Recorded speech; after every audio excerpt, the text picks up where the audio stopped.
December 2023, our Honorable Chief Minister, Shri Rahul Gandhi, has started delivering people-centric development programs and schemes right from day one, uplifting the social status and standard of living of all citizens of Telangana state through various welfare schemes ushered under the Praja Palana program, marking the initiation of extensive initiative aimed at understanding and addressing the needs of the people at grassroots level.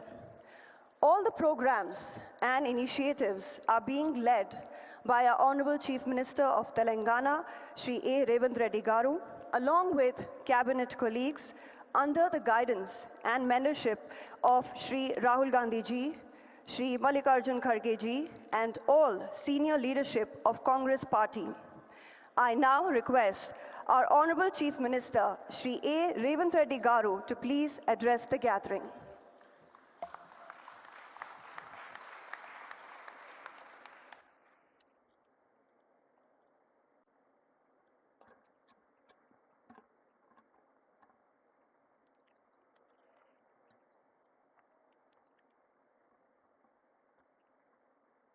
Good afternoon, friends.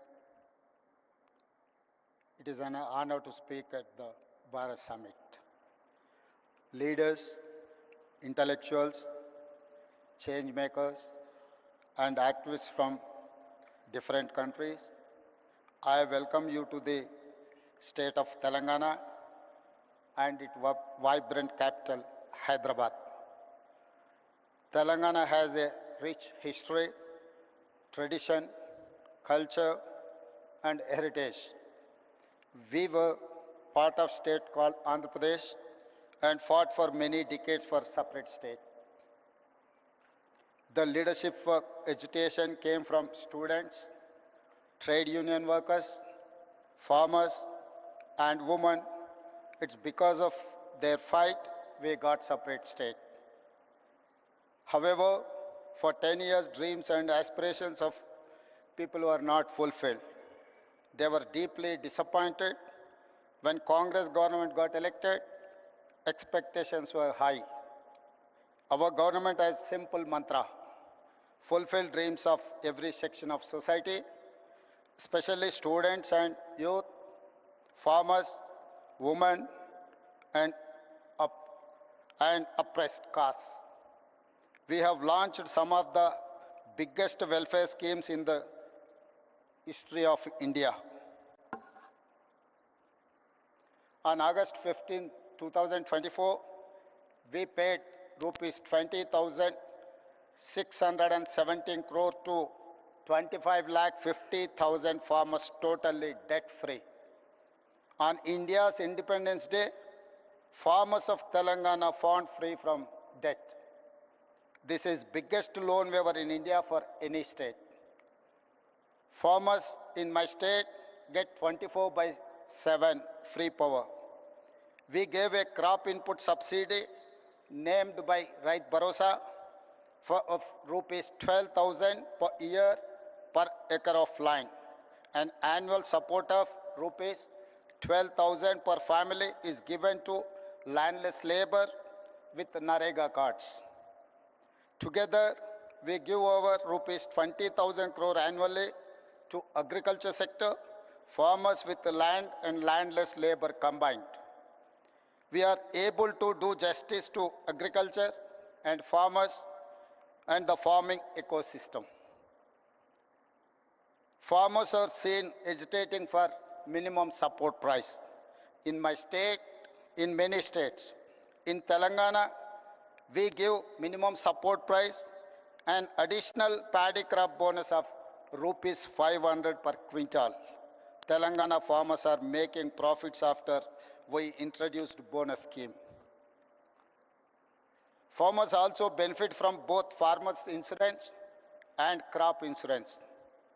And also students were at the forefront of Telangana education, but nothing was done for them.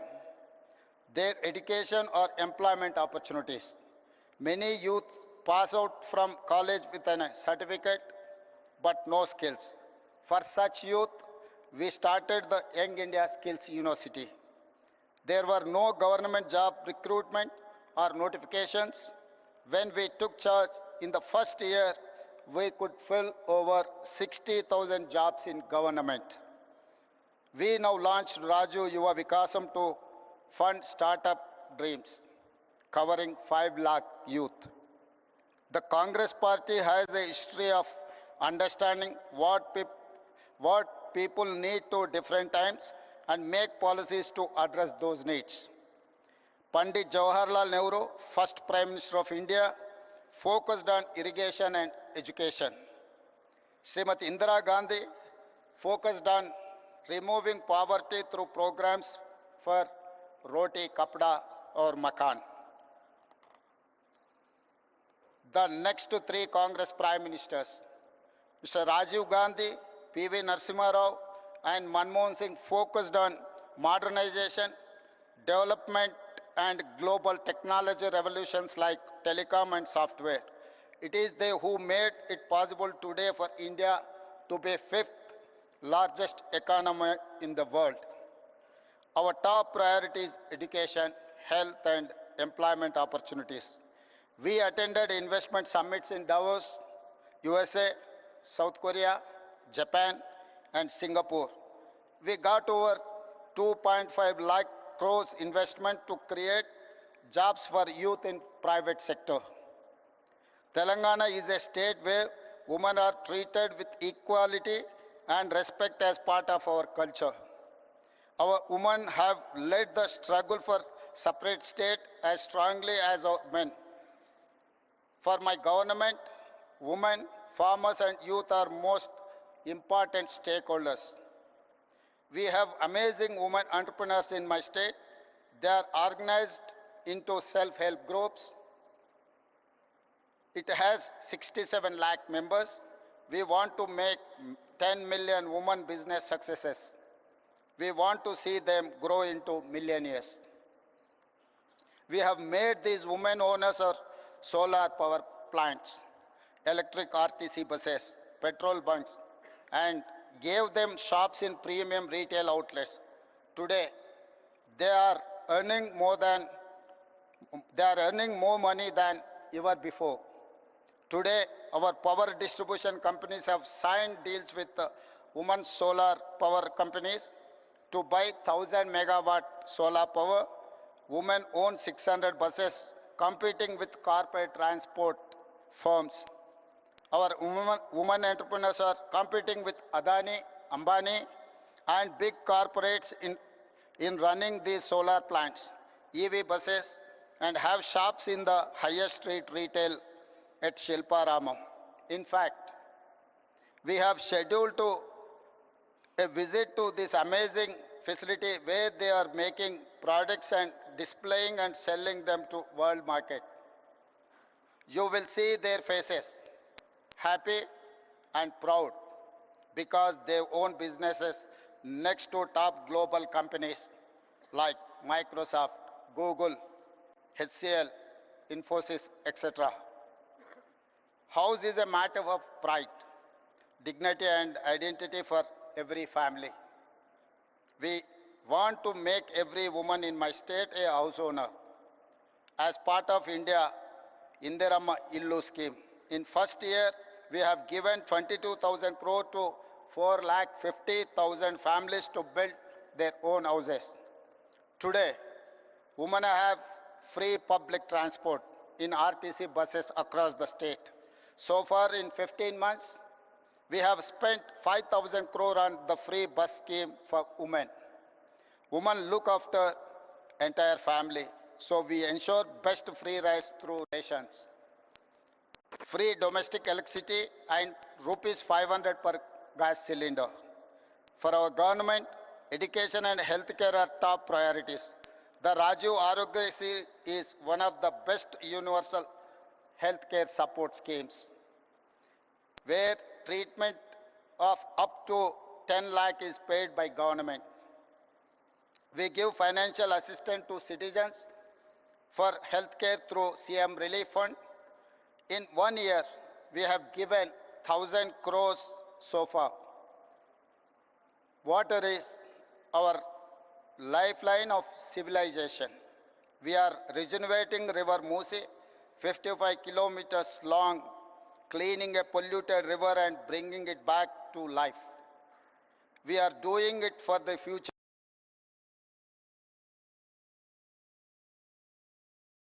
city and protect people from pollution.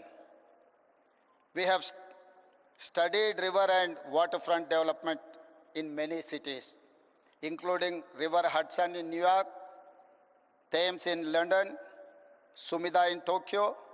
Mose will become biggest attraction of our city in the future and create thousands of jobs. Infrastructure is crucial to fight poverty and create wealth for all. We are undertaking many infra projects to make Hyderabad a top global city. We are building future city, a 30,000-acre world-class city, a regional ring road of 370 kilometers long and expanding our metro railway. You must have visited Charminar, Golconda Fort, Makkah Masjid, Hussain Sagar Lake and Buddha statue. In times ahead, we will add many modern marvels. We are combining and balancing between needs for investments, jobs creation, economic growth and welfare and environment for good governance. Our approach is simple. Increase government revenue to share with the poor people. We are transparent and proactive in reforms. For example, we are setting up a gig and app workers welfare policy.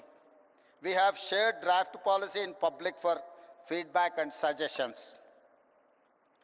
We conduct Prajavani where citizens can share all their issues and problems. Every week, officials, MLAs, MLCs, ministers and chief minister listen to people's grievances to address them. We have a portal to monitor entire program transparently. I am proud to share Telangana is the first state in India to conduct a caste survey. For nearly 100 years, no one conducted it. Empowerment of BCs is part of Telangana model. It is a reason why Telangana is rising. It is the reason why Telangana is a role model for OBC empowerment. We are first state in India to subclassify quota for Dalits to fulfill their age-old demand. Now, 15% SC quota is subdivided among subcastes. We are proud to say Telangana is rising because of Dalits are rising. I am delighted to share that Telangana is the first government to recruit third gender in our government as part of traffic police force. We will take them into other departments too. Implementing welfare, ensuring infrastructure and investment to create jobs and wealth, transparent governance and removing corruption is the hallmark for our government. We are already seeing results. Fastest growing economy, highest per capita income, fastest jobs creation, lowest inflation, best policing, highest own tax collections, rapidly emerging as a hub in many sectors like global competency centers or otherwise GCCs, EVs and data centers. Our work has started. We have to do a lot more. I invite all of you to please join this mission to change lives of people positively. You must use your experience, knowledge, skills to share the Telangana rising story and give us inputs to do better work. Tell the world what you have seen and witnessed. Tell the world about our vision, our work, our achievements, the transformation and people's views. Become the brand ambassadors of Telangana Rising. I wish you all wonderful time at Bharat Summit. Thank you. Thank you very much.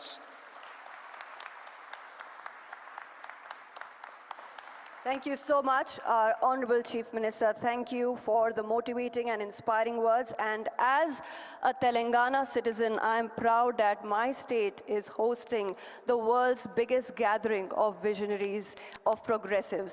And yes, I'm sure that with our Honorable Chief Minister's development vision of Telangana, Telangana rising, we will definitely be attracting a lot of investors and entrepreneurs from across the world.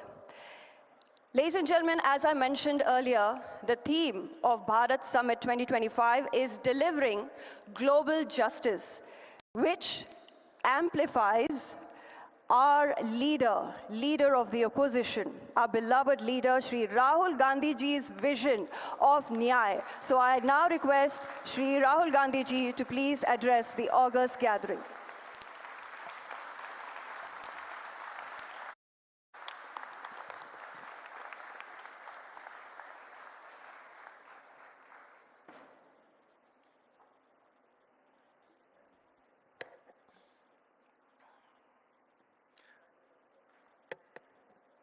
I'd like to welcome all the delegates from different countries who have come here for the summit.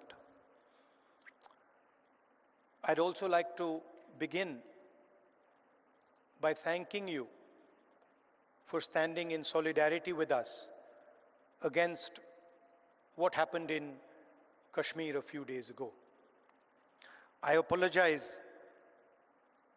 I was supposed to be here yesterday, but I was forced to cancel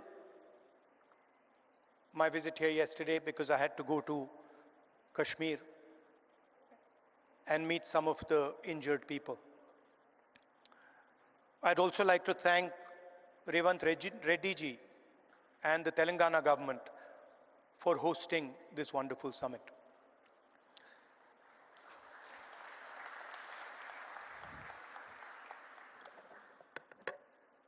As we all know, politics, democratic politics, has fundamentally changed across the globe. The rules that applied, I would say, a decade ago, simply don't apply anymore. Sometimes when I speak to younger members of our party, what was effective 10 years ago, the tools that worked 10 years ago, simply do not work anymore. They cannot face the concentration of capital, modern media, modern social media. And so in a sense, the old politician is dead, and a new politician, a new type of politician has to be constructed. And that really is the challenge in front of all of us. What does this new politics look like? What are the ideas that emerge from this new politics? I'm sure you've had a deep discussion about policies, about how we should think about education, how we should think about regaining the democratic space, how we should think about healthcare.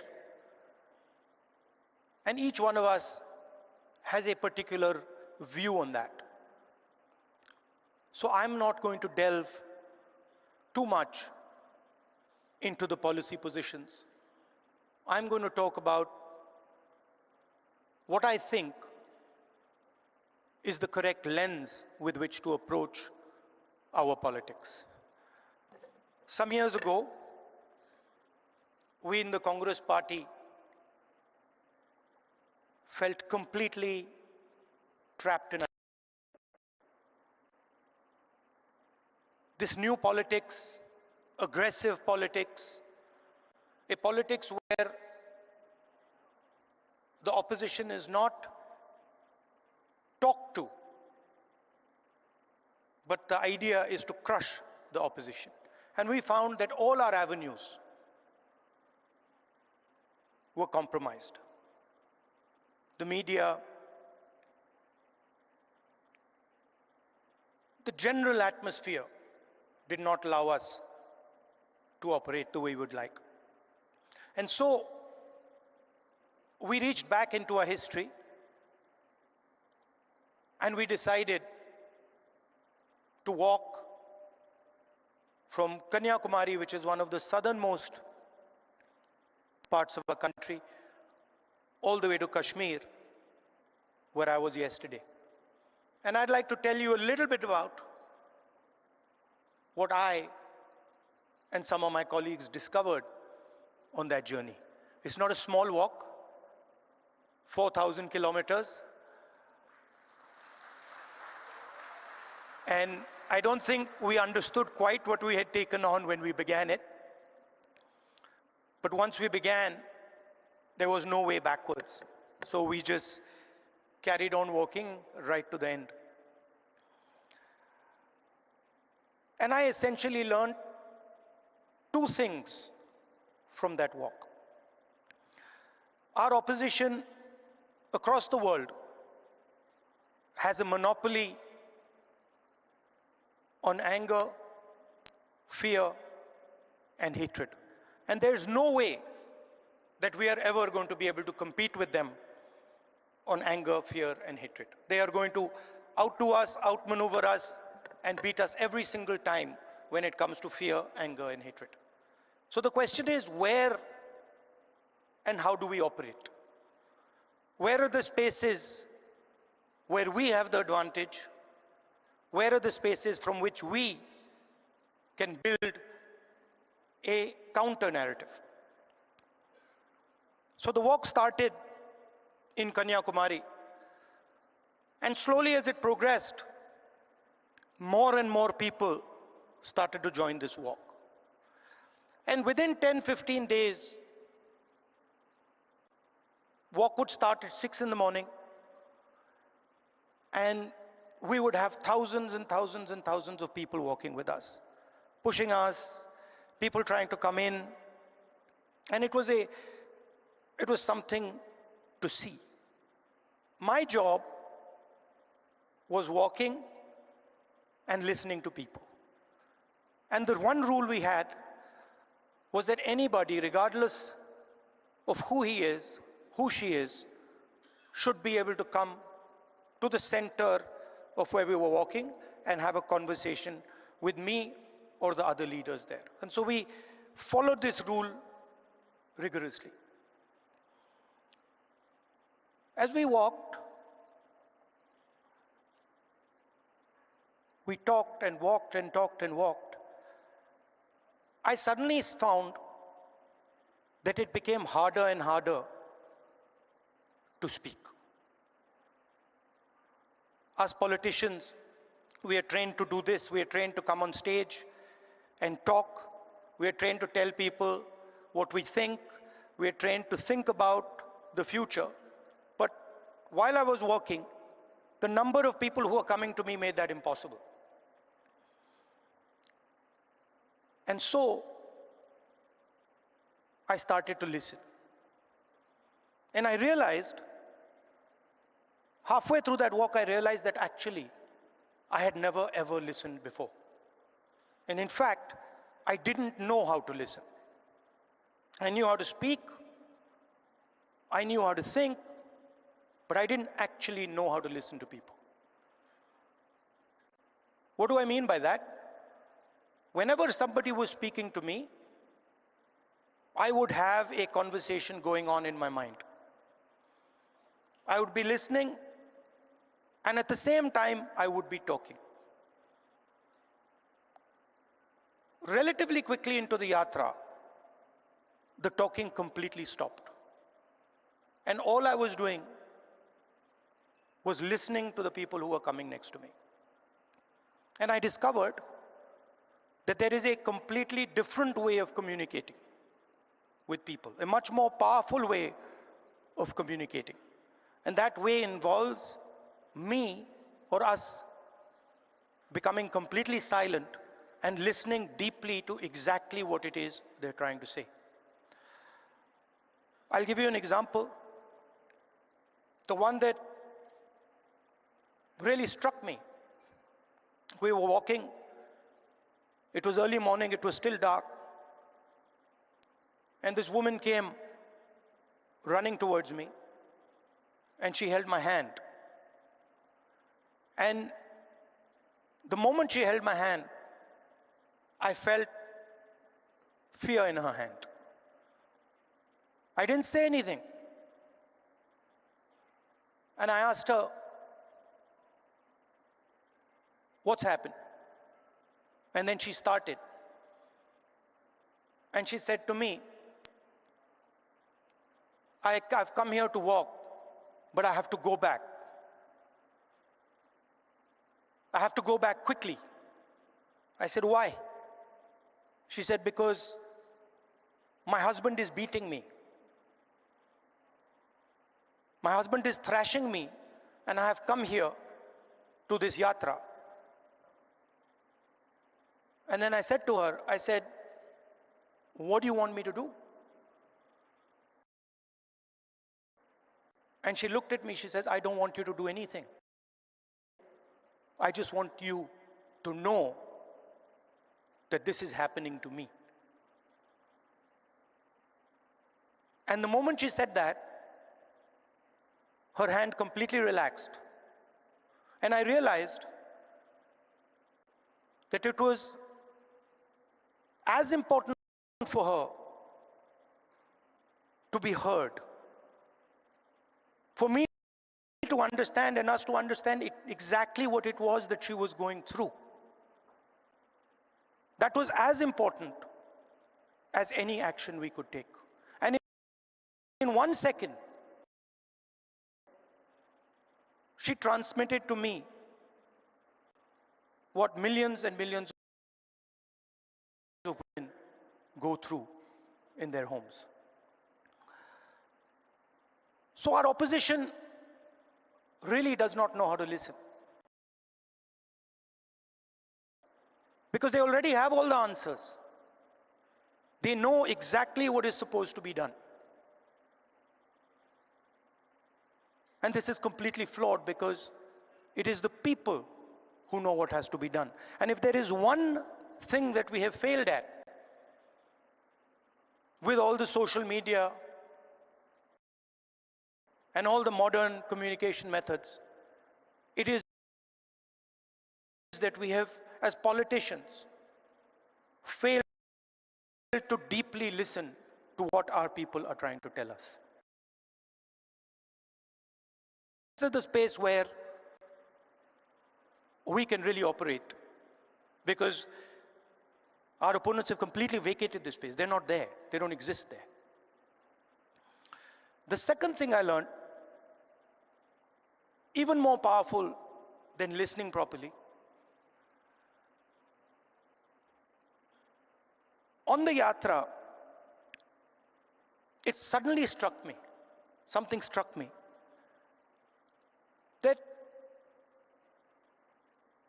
when it comes to people I'm close to, my mother, my sister, my friends, I'm very comfortable using the word love. And it struck me that I'd been in politics since 2004.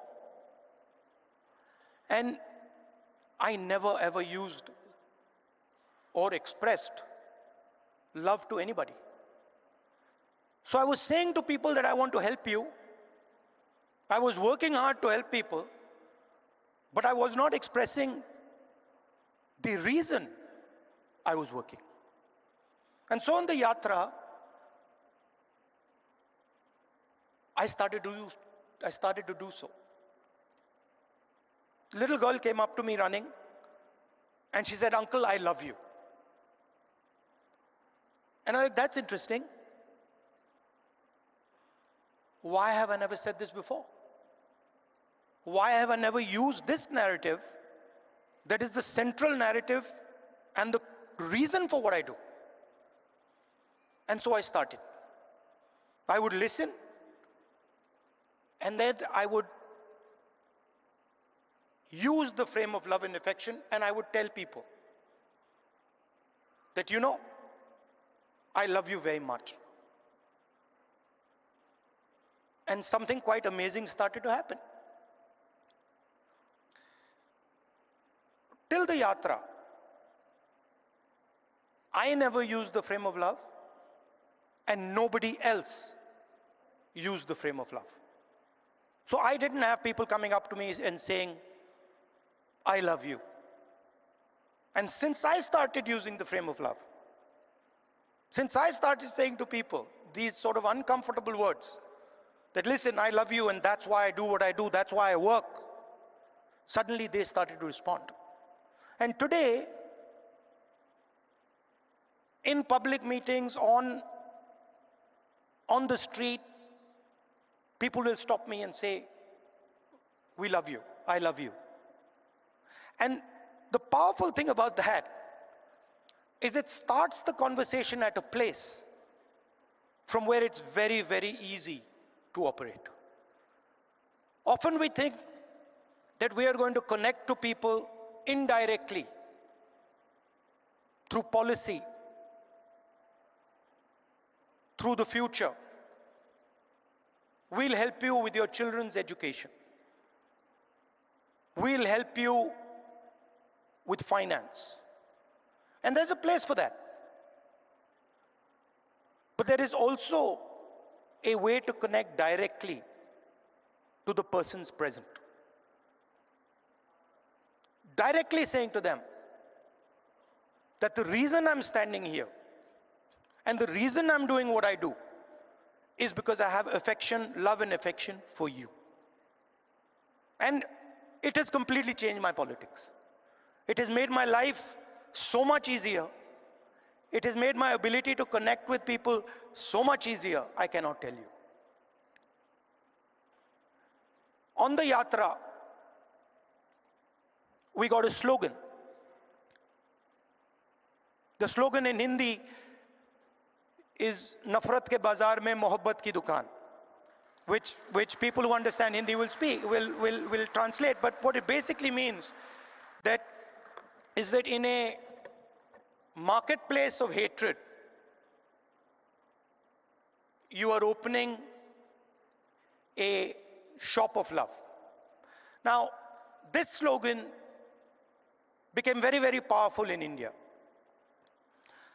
The idea that no matter how much hatred someone spreads, the biggest and most powerful way to disrupt them is not to copy them, not to argue with them, not to fight with them, but right in front of their hatred, to place the idea of love and affection. So that, I think, is a framework, a potential framework for our politics. We can disagree on policies. In fact, I'm sure that every single one of us will disagree on some policy matter or the other. But the lens we use, we can all agree on. Their lens is hatred, their lens is fear, their lens is anger. Fear leads to anger, ossified anger is hatred. And our lens should be that which cuts their lens. Our lens should be love, our lens should be affection, and our lens should be listening to the wishes and the will of the people we are supposed to represent. I'd like to thank all of you for coming here. It's an honor for me to listen to what you're saying, to work with you, and I'm confident that this summit will generate the ideas that we need to build a new politics in India and the rest of the world. Thank you very much.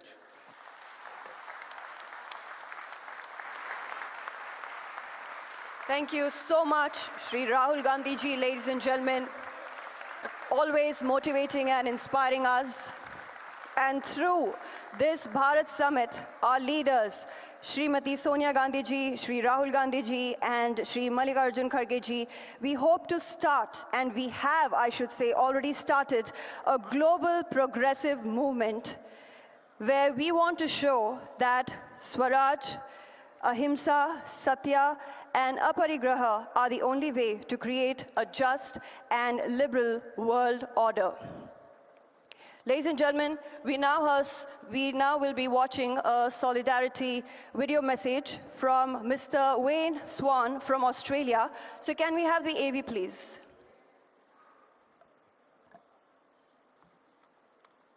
My name is Wayne Swan.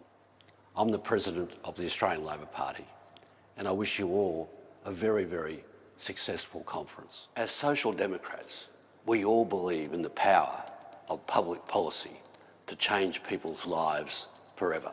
Our central purpose is to address economic injustice, wherever it is and for however long it takes. We know that without greater economic equality, it gets harder and harder to address racial and gender equality.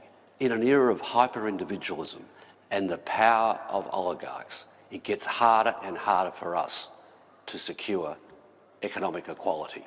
Our commitment must be to solidarity.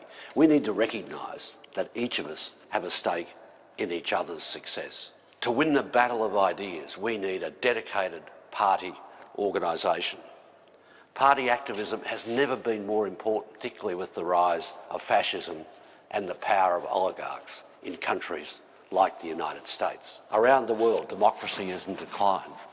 The far right is on the march. It's within our power to resist these trends and to build a new social democracy that will deliver greater equality and justice for working people. In the United States, we see a government of billionaires, for billionaires, and by billionaires. Democracy in that country is under threat. And around the world, we see the survival of the fittest mentality emerge from the far right. My message today is that we can defeat the oligarchs, we can defeat the far right if we have the right set of policies and the right amount of activism.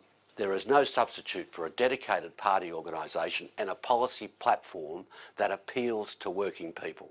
And no policy objective is more important than making sure that everyone has the capacity to work and has the security of a social safety net, particularly in health and education. So our challenge is to connect, to motivate our members so that we can build a fairer society and a more prosperous economy. So much, Mr. Wayne Swan there. And now, ladies and gentlemen, we have a solidarity video message from Mr. Lars Klingbeil from Germany. So can we have the AV, please? Dear comrades and friends, dear Rahul Gandhi, on behalf of the Social Democratic Party of Germany, I would like to convey to you the warmest greetings. I would like to thank Rahul Gandhi and the Indian National Congress for hosting this international conference. Unfortunately, I cannot take part today. As many of you know, we are in the midst of forming a government in Germany. Dear friends, the issues we're facing in Germany and in Europe are closely connected to the topics you are discussing on your conference. Our international rule-based order has come under great pressure. Almost on a daily basis, we are witnessing attempts to disrupt, to undermine, and to circumvent the rules, values, and institutions that define and structure the very ties that bind us together in this world. Unfortunately, we are witnessing the increased questioning of these achievements. Threats, blackmail, and strong armed tactics are replacing negotiations and the belief in corporations and the search for common interest. Attempts are being made to replace the rule of law with the rule of might. These developments must be stopped. We need to return to the universal acceptance of the rule of law. We need to strengthen and improve the institutions of our international rule-based order. Dear Rahul and dear friends from the Indian National Congress, I would like to thank you for organizing and hosting this international conference. In the face of recent developments, an international conference that aims to discuss how to deliver global justice is more than timely. I take it as a sign for hope that members from Progressive Alliance, Progressive International, and a delegation from the Socialist International are convening together on this weekend in India. This conference and the work you are doing is vital to find the answers to the pressing questions of our time. In order to battle the rise of right populists, we need progressive, democratic and social responses. Dear comrades, this conference is an important step to the right direction. I look forward to further strengthen our cooperation. Let us contribute to a world that is safer, more just and enables us all to live in dignity, prosperity and peace. I wish you a successful conference. Thank you so much, Mr. Lars Klingbeil there. And now, ladies and gentlemen, we have our distinguished international leaders here present, and I will be introducing them onto the stage to speak to all of you. So I now request Mr. Giacomo Filibeck to please step forward and address the august gathering.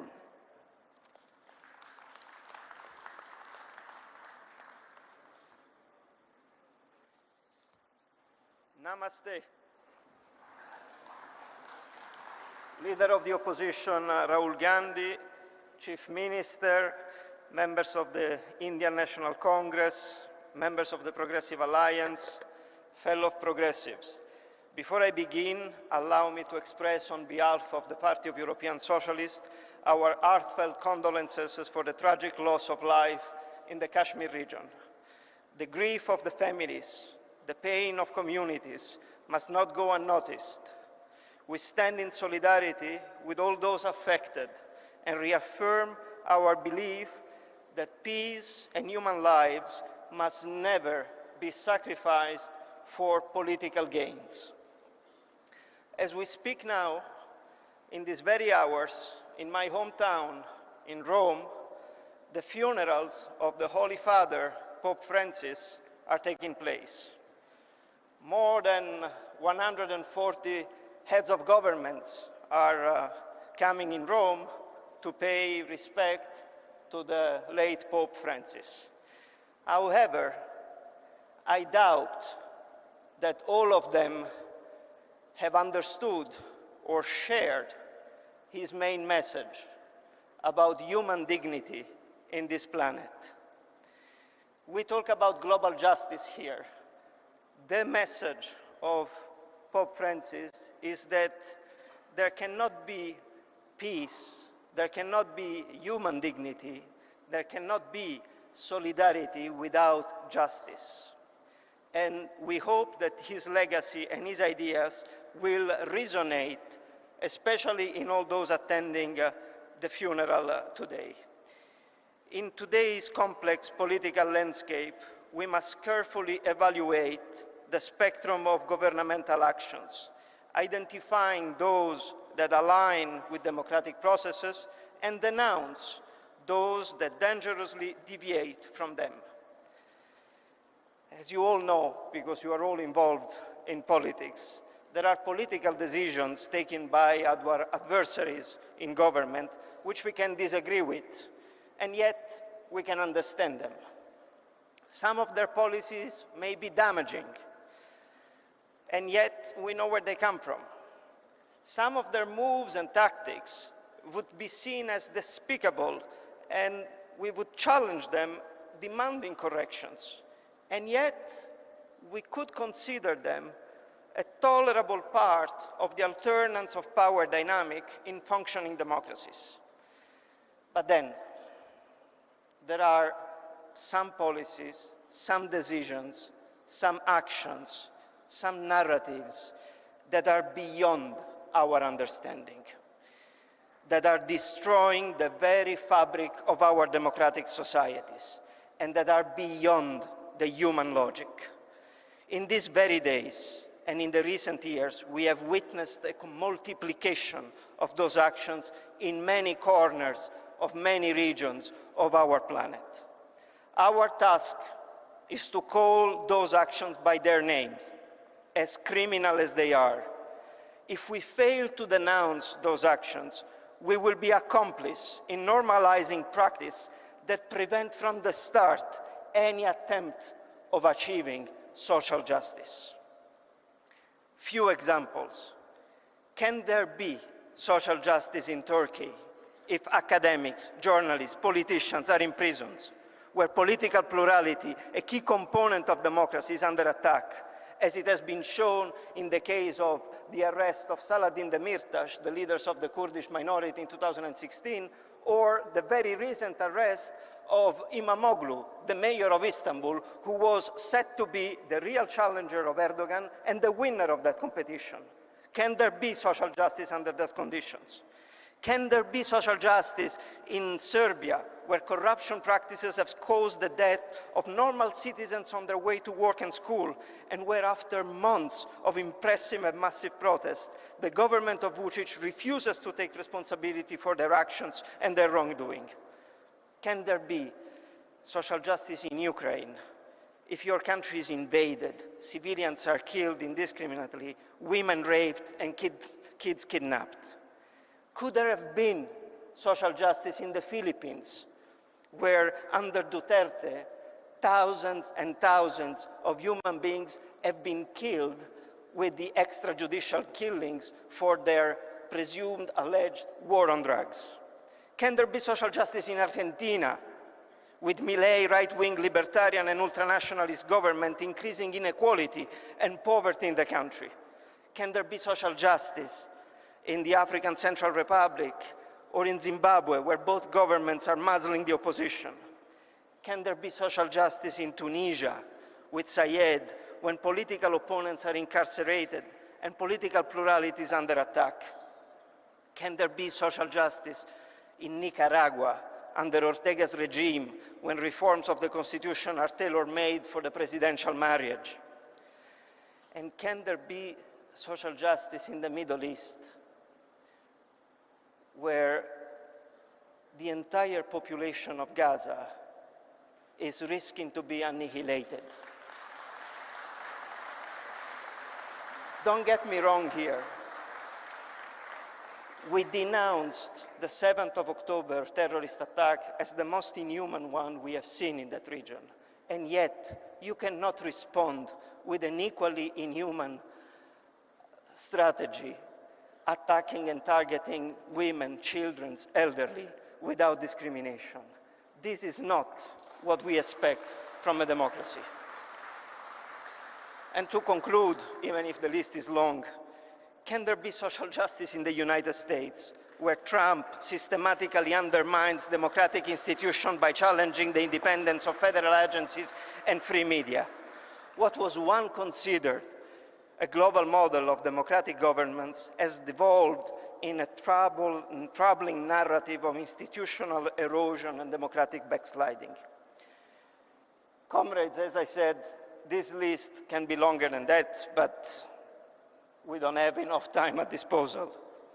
But I know that all of you know yourself what and which countries I'm referring to, because you all have witnessed, in one way or the other, forms of injustice in your country. And if it was not in your country, it was in the neighboring country. And if it was not the neighboring country, it was in the region of where you stay in this world. The perpetrators of injustice in our systems are nowadays aligned, and they cooperate with each other. They speak the same language, and it was very eloquently said by the leader of the opposition, Rahul Gandhi, of hate and discrimination. We must dismantle the fear of the other and replace it with a narrative of unity, dignity, and shared progress. For all these reasons, it is of utmost importance that we all mobilize as progressive forces in unity around the world. We need to reinvigorate the global progressive movement, one that is driven by the belief that a better world is possible. For us to succeed, it is essential to deepen our links with all players like-minded around the world. And together we can build a common narrative and have a common voice to face this fragmented world that lies ahead. Yesterday was the 80th anniversary of the liberation of my country, of Italy, from the Nazi fascist occupation. We must never forget the sacrifice of the lives of the resistance movements in a country like Italy. Their sacrifice is what allowed the generation afterwards, like mine, to enjoy a system where human rights, freedom of speech, democratic practices are possible. There are forces in this world that are trying to push us to forget that sacrifice or to minimize it. We shall never allow this to happen. And the best way to do it is to unite ourselves under the leadership of leaders like Rahul Gandhi and all the leaders of our parties to make our voice heard in every region of the world. Bella ciao.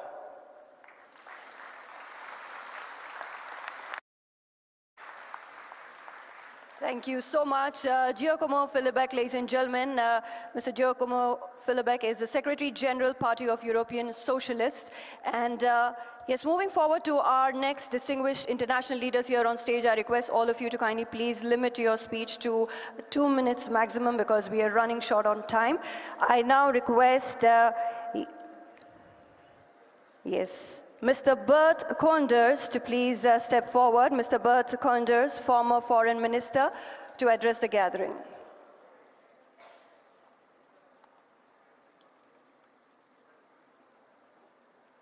Yes, I now request Mr. Bert Koenders, former Foreign Minister, to please address the gathering. And I also request you, sir, to please limit your speech to maximum 2 minutes. Thank you very much. Thank you, sir. Mr. Gandhi, ladies and gentlemen, thank you very much. It's a great honor for me, representing here today the Dutch Labour Party, to be with you here in a very historic meeting. This is, I think, almost 80 years after the importance of this country and later on the Bandung Conference. And we have been inspired, I think, at the time by the leaders of the past, of thinking about how we could build an order in the world that was more equitable and just. And I think the Bandung Conference has to give an inspiration, not only for new politics in our countries, I think it's extremely important, but also about a new arrangement in our world, which is polarized, which is characterized by disrespect, by unilateralism. I'm limiting myself to 2 minutes, so let me give one plea. It is very urgent in a time of beggar thy neighbor policies, of unilateralism, of inward-lookingness, that together the spirit of Bandung is coming back, inspired by your party, as a force for the Progressive Alliance to work on a new deal between the South and the North. India can be in the lead, Europe can be in the lead. We need a real deal for respectful multilateralism, not only in terms of justice and human rights. I think it's absolutely key. It was just mentioned. Thank you very much. We're in a time of repression, of respect of human rights. Never have been so many people and journalists being killed around the world. But it's also about an equitable economic order. And I think in that respect, the big announcement we are going and have made today on a new beginning for international justice should lead to concrete action. And thank you very much, all of you, in this great city of Hyderabad, to create a new Bandung. A Bandung worldwide with respect for each other, respect for human rights and international justice. Thank you very much.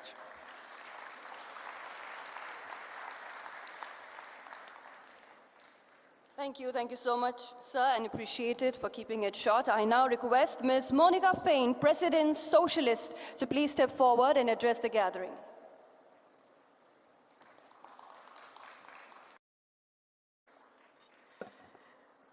Buenas tardes. Gracias al Gobierno de Telangana, gracias a la Alianza Progresista, señor líder de la oposición Rahul Gandhi. Vengo como presidenta del Partido Socialista de Argentina a expresar que la extrema derecha amenaza nuestras democracias, que la extrema derecha arrasa nuestra libertad e impulsa guerras para tomar hegemonía comercial en el mundo. La extrema derecha desprecia nuestras instituciones y genera violencia y odio. Ante esa realidad de la extrema derecha estamos aquí, los progresistas del mundo, diciendo que necesitamos una nueva democracia, gobiernos globales que transformen la realidad, poniendo a la ciudadanía y a las personas como eje del desarrollo de un país. Argentina no tiene que contarlo, es el laboratorio de la extrema derecha, donde se produce el brutal ajuste de la economía, la destrucción de la ciencia, de la educación, de la salud y la reivindicación de la violencia de la última dictadura militar. Nosotros en Argentina vivimos el accionar de la extrema y de la ultraderecha. Por eso venimos a este lugar y agradecemos este encuentro para decir que necesitamos una voz progresista más fuerte que le diga al mundo que podemos construir una sociedad con igualdad, con solidaridad, con justicia para todos y para todas, donde las mujeres, las disidencias, los campesinos, las campesinas, todas aquellas que queremos tener una vida digna, lo podamos construir. Esa es la voz del progresismo, es la voz que venimos a llevarnos de este Congreso. Gracias por la recepción. Thank you so much, ma'am. I now request Mr. Geom Long to please step forward. Yes, Mr. Geom Long, former Foreign Minister, Ecuador, to please step forward and address the gathering.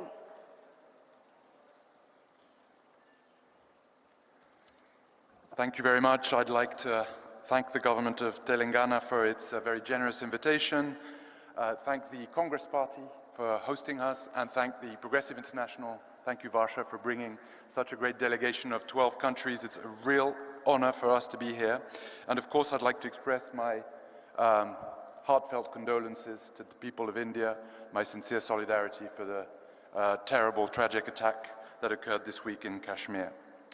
This is 70 years since the Bandung conference, this week. And in the very little time I have, I would like to ask the following question. How is India going to position itself? And more importantly, how is the Congress Party going to go forward in terms of its vision for internationalism? What is its foreign policy doctrine going to be? We've heard here that we're facing a unique historical moment. We're facing the onslaught of exceptionalism, what I would call a reactionary international, which of course we have to contest, we have to fight through a progressive internationalism. This requires collective action against divide and rule, against the race to the bottom, which is often privileged by this emphasis on bilateralism, the bilateralism of the deal, whether it's an artful deal or not an artful deal. The bilateralism in order to maintain a symmetry, often between global north powers or superpowers and global south countries. A progressive project must have an international project at its core. And this is a crucial element because in this conference here and this morning, we've heard many wonderful policy initiatives. This morning we were in there was a great workshop on how new laws for gig workers have been introduced, first in Rajasthan, then in Karnataka, and now very soon in Telangana, and we celebrate this. And there are all sorts of fantastic domestic policies that have been proposed here. What about international policy? What is the internationalist project of the Congress Party going to be? Is it going to be the legacy of this wonderful picture of the Bandung Conference 70 years ago this week with Nehru, Nkrumah, Nasser, Sukarno and Tito? Or is it going to be an India that is just used as a bulwark of the West against China? Is it going to be an India of bilateralism, or is it going to be an India of multilateralism, of collective action, an anchor in the global south to fight some of the great abuses of the current system of international governance we are often victim to? The Indian National Congress is heir to the historic legacy of Bandung.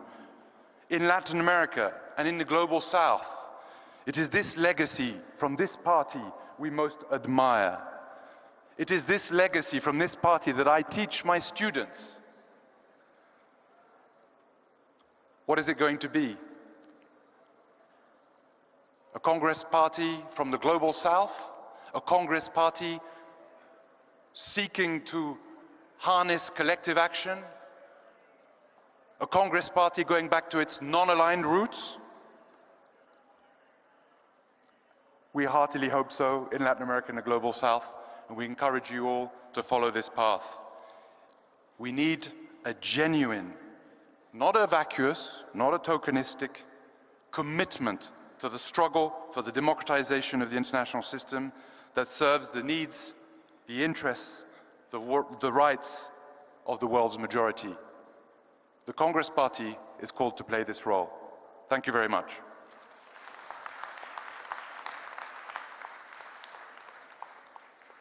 Thank you so much, sir. I now request Ms. Clara Lopez Obregon, Senator and former Labor Minister, Colombia, to please step forward and address the gathering.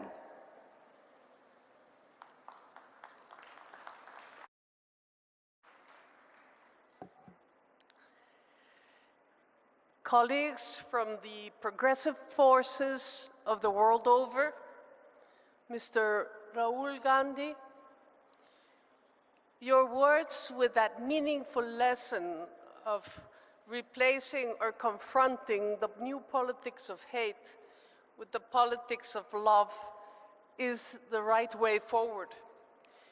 In Colombia, our president, Gustavo Petro, too, has the politics of love and has life at the center of all his preoccupations.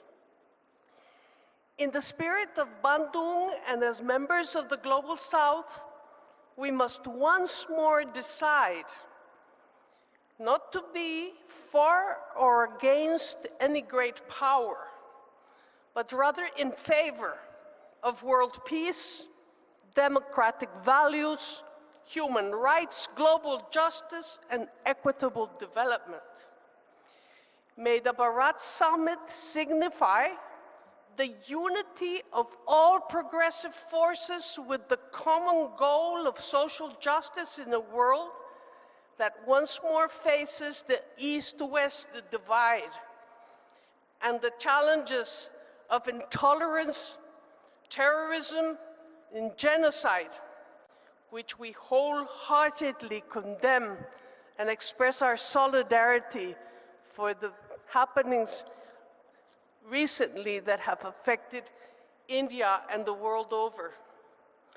Let us lead the way and walk together, respecting our differences and sharing our strengths for the common good. Telangana has given us great examples, and thank you for your generous hospitality.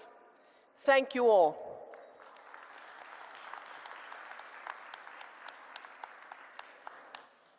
Thank you so much, ma'am. I now request Mr. Jorge Tayana, former Foreign Minister, Argentina, to please step forward and address the gathering.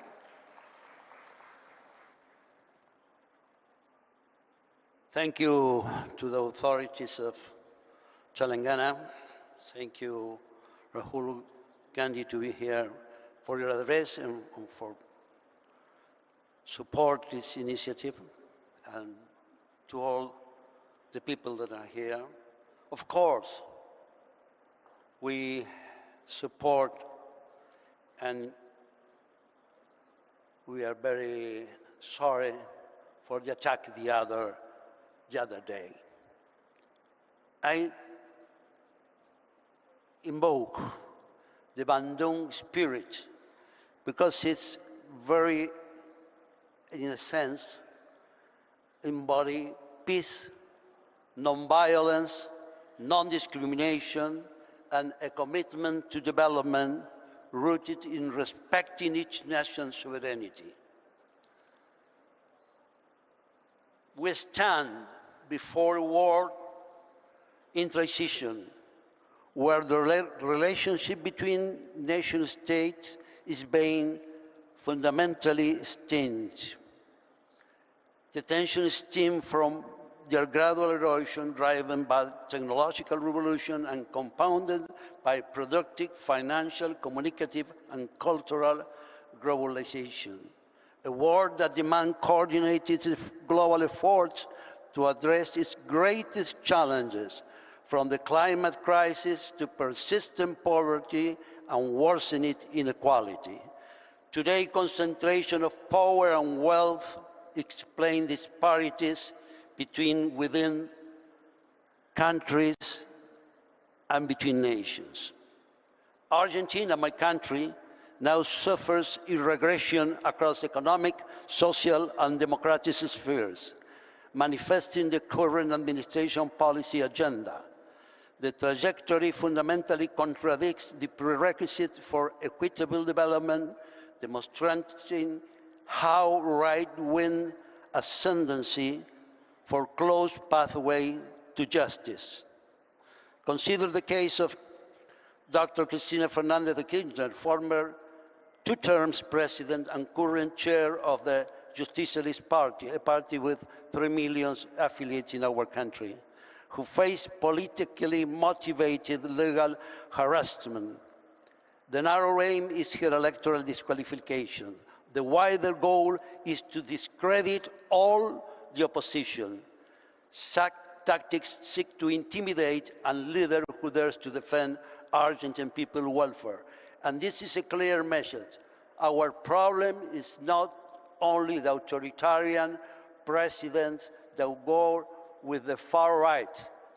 Also a corrupted judiciary that not work with the point view of the justice legislation.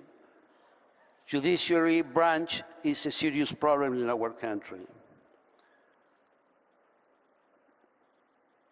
This geopolitical tension and uneven development necessitates immediate action against inequality through 3 structural approaches: active non-alignment as a guiding doctrine, deeper regional integration, and institutionalized global South collaboration. On the final point, we must reaffirm Argentine's legitimate and unalienable sovereignty over the Malvinas, South Georgia, and Sandwich Islands and their surrounding maritime territories, integral parts of our national territory. The UN General Assembly Resolution 2665 explicitly recognizes the sovereignty dispute and calls upon Argentina and the United Kingdom to seek a peaceful, lasting solution. Yet, the UK not only disregards this resolution, but exploits both renewable and non-renewable natural resources in the dispute sector in the South Atlantic. In times of instability, advancing global justice in all its dimensions is an imperative for all who believes must serve the welfare of our people. Let me conclude with late Pope Francis' words. I was close to him, and my family used to tell that we are friends. He's now been buried in the Santa Maria Maggiore church in a humble coffin. He reminds us that the people is not peace is not achieved merely by ending wars, but by building a new world, one where we discover ourselves as different, yet more united and bound in fellowship than ever we imagined. Thank you very much. Thank you so much, sir. And yes, since Shri Rahul Gandhi ji has a hectic schedule ahead, I request all our distinguished international leaders to please limit your speech to just 1.5 minutes. We move forward to our next speaker. I request Mr. Cedric Wermuth, Swiss Party President, to please step forward and address the gathering. Thank you. I'm a father of two young children, two young girls, and some years ago the older one came to me and said, "Hey Dad, how was that when human beings and dinosaurs were together on the planet? Did they like each other or did they fight?"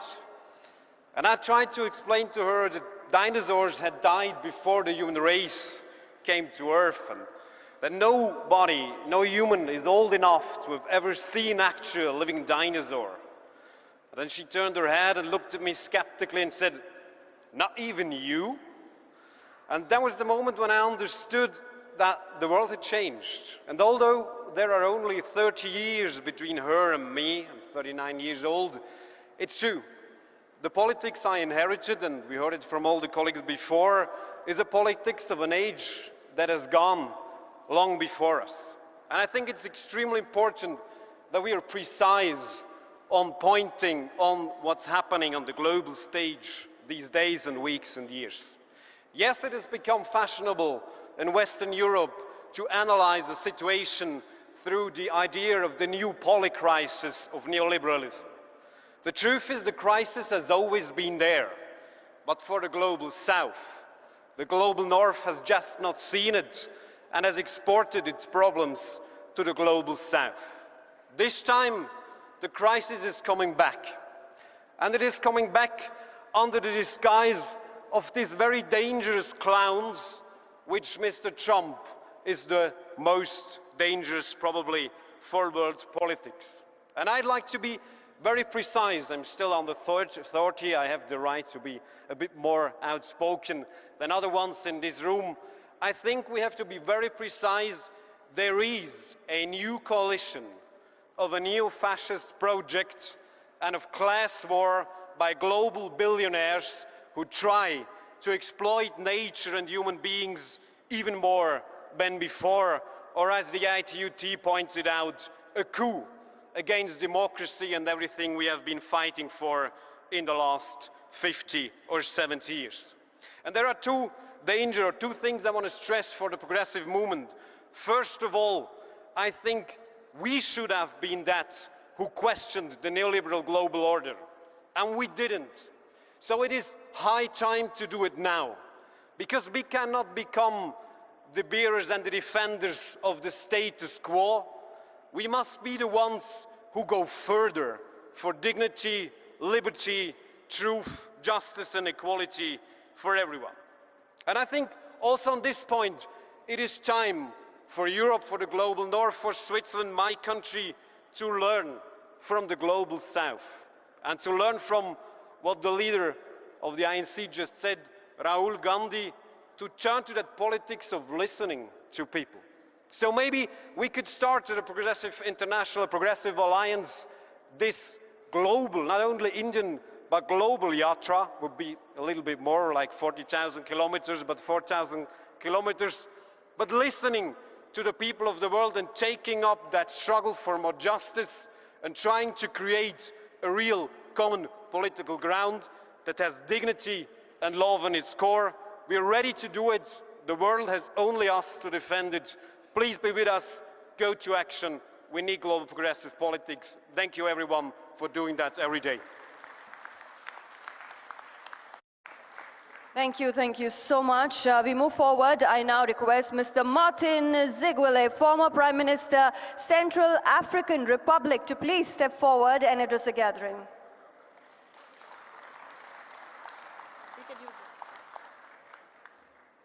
Merci, je serai très rapide, je parle en français. Je suis Martin Ziguele, je suis ancien Premier ministre de la République centrafricaine. La République centrafricaine est vraiment au cœur de l'Afrique. La même distance entre le Cap en Afrique du Sud jusqu'au canal de Suez en Égypte, juste au milieu, c'est mon pays. Nous sommes entourés par la République démocratique du Congo au sud, le Cameroun à l'ouest, les deux Soudans à l'est et le Tchad au nord. Nous sommes donc au cœur de l'Afrique et aujourd'hui nous sommes ici pour dire que nous faisons partie du monde. Et l'Afrique, je ne veux pas vous refaire l'histoire, a vécu le poids de l'injustice. L'injustice sur le plan historique, l'injustice sur le plan de l'économie.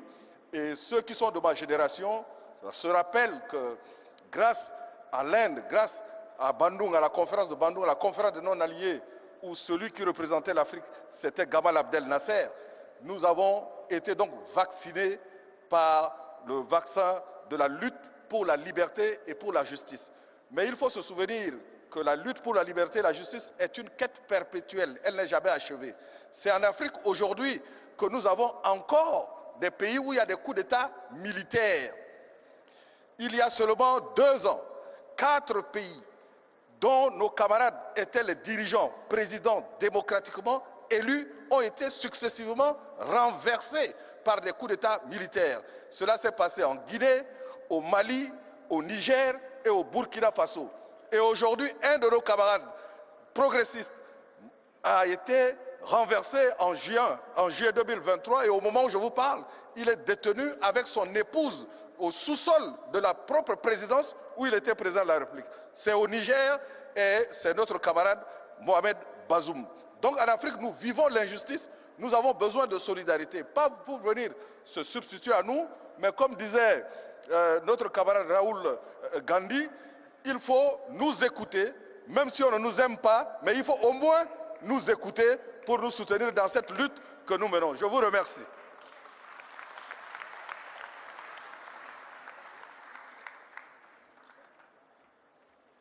Merci. And yes, ladies and gentlemen, we now move forward to launching, yes, the Hyderabad resolution. We have the documents in hand. Our dignitaries present here on stage have it all in their hands. So I request you to kindly please rise and hold it in your hand as the photographers, the videographers will capture this wonderful moment, ladies and gentlemen, as we formally launch Hyderabad resolution. I request all our dignitaries to please step forward with the document in hand. I request all our friends from press media to please step forward and capture this wonderful moment, the powerful formal launch of Hyderabad resolution.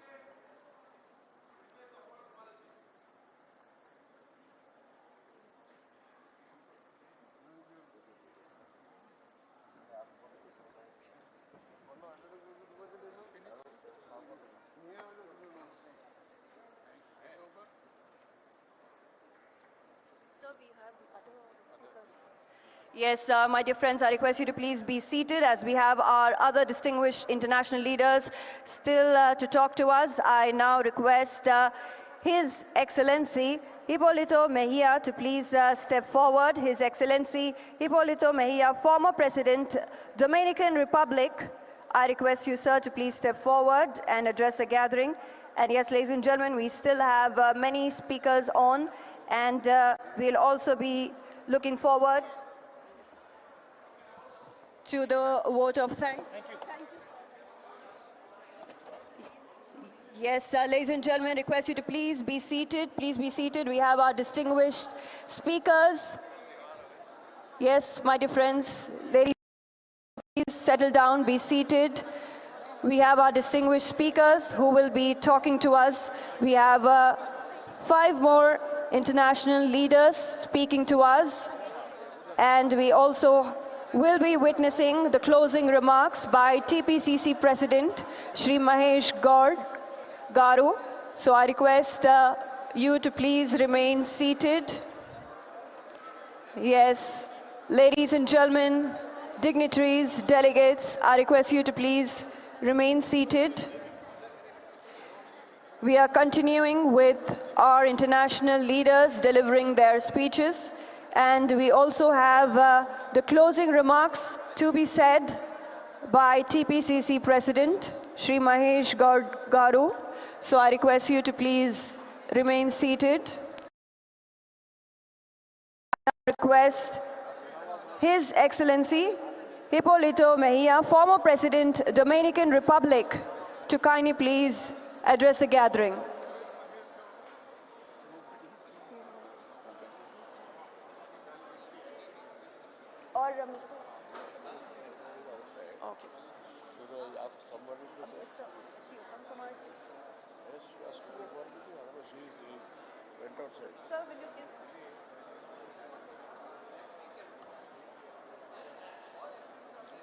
So thanks. What up?